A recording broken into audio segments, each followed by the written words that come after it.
Craig, how much did you miss Oskar Sundqvist on your penalty kill, and what will having him back in the lineup? Yeah, for sure we missed him, but I don't look at it that way with the penalty kill last night. I mean, we got to do a better job killing, whether he's in the lineup or not. But we're gonna definitely glad to have him back. Front right, Lou.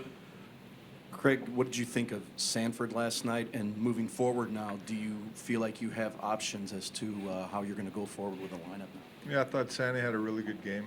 He was an impact player, made a nice play on the goal, but overall I thought he was, heavy, skated well, got the puck in deep, worked it, grinded it down low. I thought he had a real good game, so a lot of good options going forward for sure.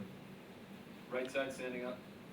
How is the team's confidence now after what was a pretty substantial loss, margin of victory? Yeah, well, we don't feel it was a 7-2 game. I mean, it was, but listen, we're going to have our team's confident. We're confident today. We've lost game threes in all three series, and we come back and responded really well. I don't see any difference. Left side standing up, Jeremy. Craig, you got the puck out of your zone, but had a tough time getting in on the forecheck. They said they made some adjustments, played tighter gaps. How difficult did they make it, and now can you make some adjustments? Well, I don't think we had a tough time getting in on the forecheck at all. I thought we did get in on the forecheck. But what we didn't do was possess ozone time from it. I thought that we got rid of it too easily, never hung on to it enough, and didn't really make right decisions with the puck. I don't think it was an issue getting in on the forecheck. Back right, Dan. Craig, Ryan O'Reilly last night talked about his face-offs on the PK in particular. He won 1 of 6 draws on the face-offs. He was struggling there. How I mean, we know how big face-offs are, when you're killing. How much does face-offs in general help drive his game overall, not just on the PK? And what have you really thought about how much has it impacted his game, because he's under 500 in the series so far?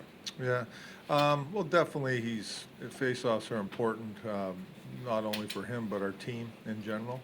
And I'm sure that he's unhappy, for sure, because he gets put in those situations all the time, and he comes through most times. He's going against a pretty good face-off guy himself. It's that happens, but he'll be better next game. I'll bet on that. Left side, second row. Coach, been talking about, your players talked about too, taking fewer penalties. When you analyze the penalties that they've taken, are you seeing something? I mean, they were saying there's emotions involved. Is it emotions? Is it decisions? What are you seeing? Well, there's a few things. First of all, we're the least penalized team in the league in the first 3 rounds, and now all of a sudden we've taken 14 penalties in one series. So I don't know. I don't buy into all that, to be honest with you. I think that we can definitely be more composed after the whistle. I think we've let some frustration get in there where we're maybe do too much after the whistle, so we'll clean that up for sure. But like I said, we're the least penalized team in the league coming into this series, so I don't agree with all the calls. Back right. Craig, what factored into your decision last night in pulling Jordan, and where's your confidence level in him right now, and will he start tomorrow night in Game 4? My confidence level's high. He's always rebounded really well, and he'll be starting tomorrow. Right side, fourth row. Coach, this time of year, obviously, you don't have to figure out a way to how to manufacture desperation. But how do you get the guys to buy into having to play desperate with not getting off their game and recognizing that it could be 2-2? Yeah, you have games.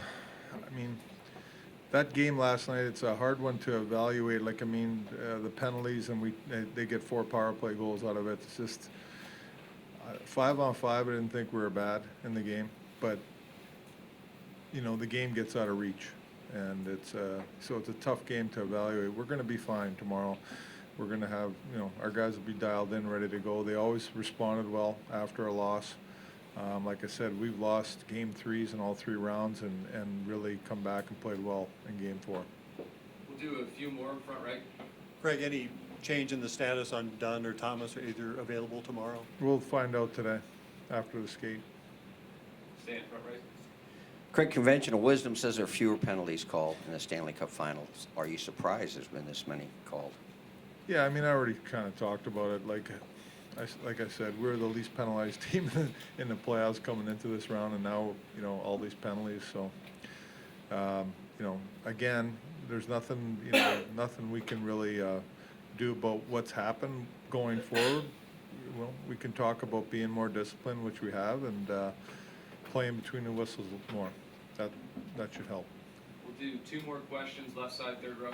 Craig, if Robert Thomas is ready tomorrow night, would you consider possibly taking out a guy like, say, David Perron out of the lineup, who's taken some pretty questionable penalties and hasn't been very effective so far?